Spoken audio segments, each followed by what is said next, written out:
Hi friends, moms কিচেনে আজকে নতুন রেসিপি ডিমের পাটিসাপটা। আমরা তো মিষ্টি করে অনেকেই অনেক রকমভাবে পাটিসাপটা করে দেখেছি। এভাবেও একবার ডিম দিয়ে পাটিসাপটা করে দেখবেন, আশা করি ভালো লাগবে। প্রথমে 200 গ্রাম সুজিকে মিক্সিতে গুঁড়ো করে নেব। নিয়ে একটা বাটির মধ্যে নিয়ে ওর মধ্যে 1 বাটি দেব ময়দা আর হাফ বাটি চালের গুঁড়ো আর স্বাদ মতো নুন দিয়ে অল্প অল্প জল দিয়ে একটা পাতলা ব্যাটার করে নেব। একসঙ্গে প্রথমে একবারে জল দেব না, অল্প অল্প জল দিয়ে একটা পাতলা ব্যাটার করব। তার মধ্যে একটা ডিম ফাটিয়ে দিয়ে একসঙ্গে সব মিশিয়ে নেব। ঠিক এতটাই পাতলা হবে যাতে হাতার গায়ে একটা হালকা লেয়ার পড়ে।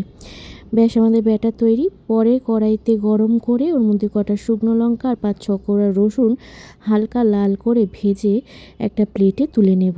তুলে নিয়ে ওই তেলের মধ্যেই কুচনো ফুলকপিগুলো দিয়ে দেব।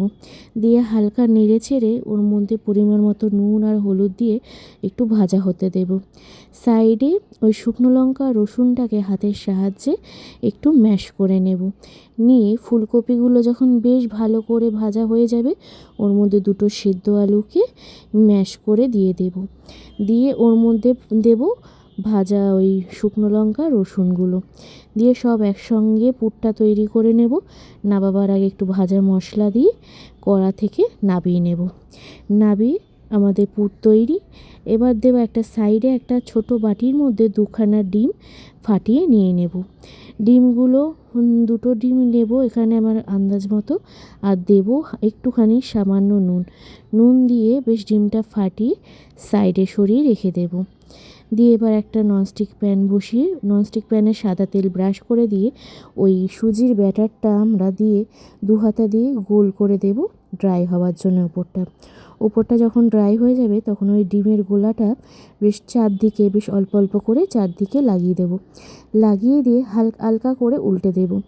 ঠিক এরকম পজিশনে তখন উপর দিকে ওই পুরটা দিয়ে বেশ আলগা আলগা করে পাটিসাপটার মতো ফোল্ড করে নেব। ফোল্ড করে নিলেই আমাদের তৈরি হয়ে যাবে ডিমের পাটিসাপটা।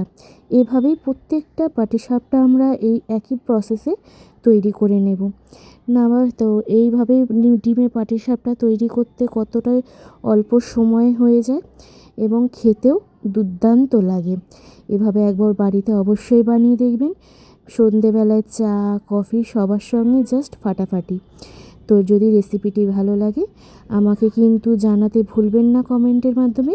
আর যদি আমার চ্যানেলটিতে নতুন হন সাবস্ক্রাইব আর লাইক দিতে ভুলবেন না। আজকের মতো টাটা।